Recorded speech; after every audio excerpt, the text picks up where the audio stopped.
Сәлеметсіңдер ме, құрметті оқушылар. Бүгінгі біздің тақырып толық ондықтар мен жүздіктерді көбейту және бөлу деп аталады. Сабағымыздың мақсаты сен толық ондықтар мен жүздіктердің көбейтуді және бөлуді үйренесің. Бірінші тапсырма. Өрнектердің мәнін тапсаң, мына әйгілі көпірлердің қай елде орналасқанын білетін боламыз. Ендеше астында тұрған үш суретке қараймыз. Үш суреттің қасында белгілі бір сан тұр.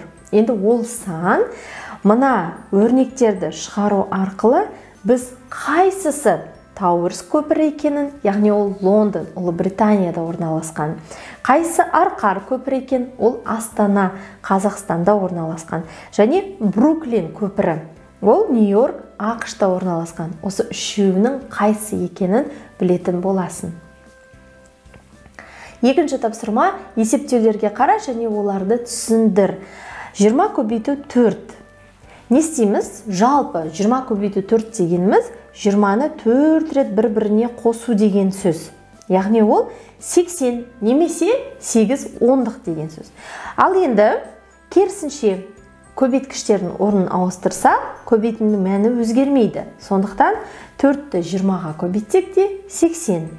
Ал енді 80-ді 4-ке бөлу, яғни көбейтіндінің мәнін бірінші көбейткішке бөлсек, екіншісі шығады, екіншісіне бөлсек, біріншісі шығады. Оны жақсы білеміз. Ал енді жүздіктерге келсек, 200 көбейту 4.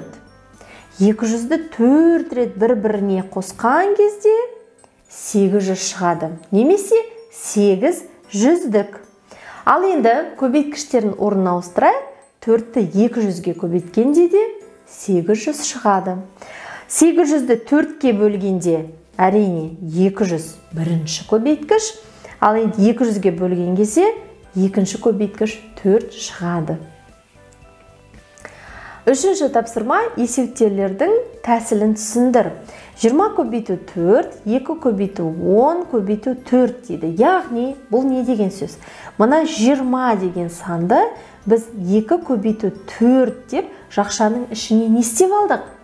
Я, ашып жазып алдық. Ал енді бірінші бізге 2 мен 4-ті көбейтіп алып, сосын 10-ға көбейткен жеңіл. 2 4-ім 8, 8-ді 10-ға көбейтсек 80. Тура осылай 200-ді біз 2 көбейту 100 деп көбейткіштерге жіктеп алып, одан кейін 4-ке көбейту. Көбейткенде де бірлікке бірлікті көбейтіп алып, яғни 2-ке 4-ті 8, ал енді 8-ді 100-ге көбейткен кезде бізге оңай. 1-ге көбейтіп 2 нөлді тіркей саламыз, сонда 800 шықты. Ал енді мынандай ережеге назар аударайық. Санды 2 санның көбейтіндісіне көбейту үшін алдымен оны бірінші көбейткішке көбейтіп алып, содан кейін көбейтіндіні екінші көбейткішке көбейтеміз. Мысалы, А көбейту жақша ішінде Б көбейту С болса, А мен Б-ны бірінші көбейтіп алып, одан кейін С-ны көбейткен бізге ыңғайлы болуы мүмкін. Сондықтан әрқашан тиімді тәсілді қолдануымыз керек. Енді осы білімімізді пайдаланып, номері 5-ші тапсырманы орындайық. Не істейміз?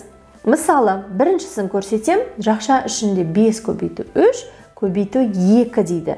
Әрине, бізге бірінші 5-ті 2-ге көбейтіп алып, яғни 10, сосын 10-ды 3-ке көбейткен әлде қайда ыңғайлы. Тең 30 болады. Тура солай, 7 көбейту 2, көбейту 5. Не істесек болады? 5-ті 2-ге көбейтіп алып, 10-ды 7-ге көбейткенде 70. Міне, тура осындай тиімді тәсілдерді қолданып, соңына дейін шығар. Көбейтіндіні санға 2 тәсілмен бөлуге болады. Бірінші, көбейтіндіні қандайда бір санға бөлу үшін алдымен көбейтіндінің мәнін есептеп алып, содан кейін шыққан нәтижені бөлу қажет. Немесе екінші тәсіл, көбейтіндіні қандайда бір санға бөлу үшін қалғандарын өзгеріссіз қалдырып, кез келген көбейткішті осы санға бөлуге болады. Мысалы, енді қараймыз. Жақша ішінде А көбейту Б, жақша жабылған бөлу с. Бірінші а-ны с-ға бөліп ап, в-ға көбейтсек болады. Немесе в-ны с-ға бөліп, сосын а-ға көбейтсек болады. Оны 80 бөлу 4 және 800 бөлу 4 деген өрнектерде жақсылап тұрып қарап алсаңдар болады. Ал енді есеп шығарайық. 5 тәтті нан үшін 200 теңге төленді. Бірден жазамын. 5 тәтті нан үшін 200 теңге. 320 теңгеге қанша тәтті нан? Яғни тәтті нанымыз белгісіз 320 теңге пропорция арқылы. Бірінші біз бір тәтті нан қанша теңге тұрады екен? Соны біліп алуымыз керек. Ол үшін не істейміз? 200 теңгені 5-ке бөлеміз. Сонда 40 теңге, бір тәтті нан 40 теңге тұрады екен. Ал енді осы 320 теңгеден 40 теңгелік қанша нан келеді екен? Оны табу үшін не істейміз?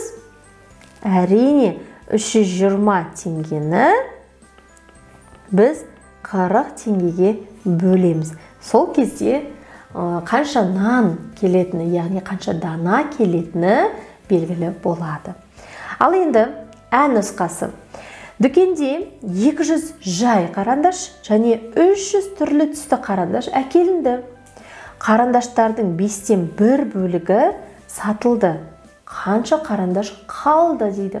Ендеше қысқаша шартын жазайық. Әкелінді 200 жай және 300 түрлі түсті. Ал енді сатылды белгісіз, бірақ не дейді? 5-тен 1 бөлігі. Бөлшек түрінде жазамыз. Енді қанша қарандаш қалғанын табуымыз керек.